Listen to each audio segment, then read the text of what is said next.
Hi everyone, my name is Caleb Signanin. I am part of BigSibTutors, and today we're going to go through a couple of questions from the SHSAT Math section. We're going to be looking at three questions from the 2022-2023 Form A practice exam that's been provided, and I am sharing my screen here so we can take a look through these questions and see how to approach them and how to understand them. So we're going to start off with question number 58 over here. So we have this figure below, and the figure below shows a circle with a hole in the middle. So we have this here. The outer diameter of the circle is 1¼ inches, and the diameter of the hole is 1/4 inch. So we see that the diameter of this larger circle is listed here, and the diameter of the smaller circle is listed here. So the question asks us, what is the area of the shaded region to the nearest hundredth of a square inch? So what we're going to do is take a look at a couple of things. So we know that in order to determine the area of a circle, we have to begin by finding the radius of the circle, which is half of the diameter. So we know that the radius of the entire circle, this gray circle over here, is going to be half of this. So if we do 1 1/4, that's going to be the same thing as 1 times 4 plus 1, which is 5/4. And then if we do that divided by 2, we get 5/8. So 5/8 is going to be the radius of our big circle, and we can kind of indicate that here. This distance over here is going to be 5/8 inches. Okay, so knowing that, we can get the overall area for the circle. So what is the formula for the area of a circle? So that's going to be A is equal to pi r squared. Right? So plugging in our values, we can get the overall area for the circle as A is equal to pi times r, which is 5/8 for the whole circle. So 5/8 squared, right? And that's going to give us A is equal to 25/64 pi, and then we have to include our units. So the radius is measured in inches, so we square the inches, so that's going to be inches squared. So we get 25/64 inches squared. So the next thing that we want to do now is check for the radius of the hole in the circle. So if we know the diameter of the inner circle is 1/4, the radius is going to be half of that. So this distance over here, from the center here to this side of the circle, the rim of the circle, is going to be half of 1/4. So that's going to be 1/8 inch. Now, what we can do is find the area of the inner circle. So we get A is equal to pi r squared. In this case, we would substitute in 1/8. So we get 1/64 pi inches squared. Okay, so now we want to consider, we have the area of the bigger circle and the area of the smaller circle. So what we need to do now is take the difference of those. So what we can do is subtract 25/64 pi inches squared minus 1/64 pi inches squared. So 25/64 minus 1/64 is the same thing as 24/64 pi inches squared. Now, 24/64, if we simplify that down to the smallest fraction you can get out of that, that is the same thing as 3/8, because if we do 24 divided by 8 and 64 divided by 8, we get 3/8 times pi inches squared. So now the question asks us to take the area of the shaded region to the nearest hundredth of a square inch.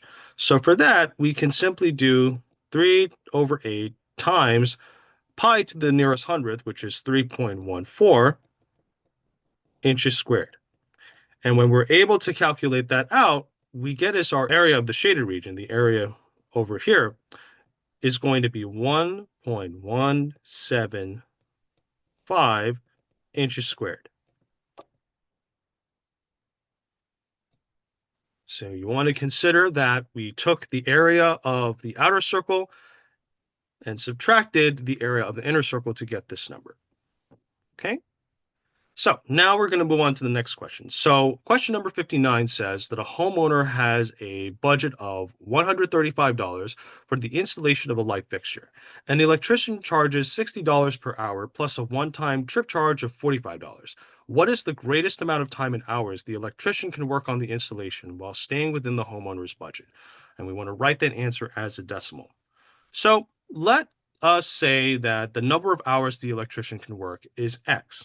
So the cost for the number of hours worked is $60 times the number of hours that we've worked, which is X. So the sum of the one-time trip charge, which is $45, and the cost of the number of hours worked, which is represented by 60 times X, has to be less than or equal to 135. So we can represent that as 45 plus 60x is less than or equal to 135, because we have to stay within the budget of $135 so it can be equal to or less than 135. And now all we need to do is solve for the inequality. So we do 45 plus 60x is less than or equal to 135. So we can subtract 45 from both sides. 45s cancel out, and we get 60x is less than or equal to 90. And now we do x, 60x is less than or equal to 90. We divide both sides by 60, so we get x is less than or equal to 90 divided by 60, which is equal to 9 divided by 6, which is equal to 3 over 2. So the greatest amount of time in hours the electrician can work on installation, this has to be written as a decimal. So we would have to write 3 over 2 as a decimal, and 3 divided by 2 is going to be equal to 1.5 hours. Okay? So we want to consider this question here is testing our ability to understand inequalities given a word problem, given a practice question that allows us to take an actual scenario and represent it in mathematical form. On the SHSAT, there are going to be several questions that require you to not only understand things from a mathematical context, but also within the context of a word problem, a question that's given to you that presents a scenario like this one. So be sure to understand and take a look at these types of questions when going over the review for the SHSAT. Okay. So the last question we're going to take a look at for this session is question number 60. So in question number 60, we have a list below showing the daily low temperatures in the city during 6 days in the winter. We have 7 degrees, 4 degrees, 1 degree, -2 degree, -5 degree, and 3 degrees, and they're all represented in Fahrenheit. What is the difference between the lowest and highest temperatures in degrees Fahrenheit for the 6 days? Okay, so the difference between the lowest and the highest temperatures in degrees Fahrenheit. So we know that all of these temperatures are in Fahrenheit, so we don't have to worry about any conversions or anything like that. We want to consider two things. We want to find the lowest temperature and the highest temperature. We notice that we also see a couple of values that are in the negative, which have a negative sign next to their numbers, right? So the greatest value, the highest temperature, is going to be 7 degrees Fahrenheit. So 7 degrees Fahrenheit is going to be the highest because it is the farthest away from 0 to the right. If you look at a number line, the positive integers, the positive numbers are going to be to the right of 0. And the highest temperature in this case is going to be the farthest to the right of 0, right? Now, the lowest temperature is going to be the farthest to the left of 0. So in that case here, 4, 1, 2, 3 degrees, those are all positive. So those are to the right. So we want to take a look at these negative values. -2 and -5. So -5 on a number line is going to be the most to the left side compared to 0.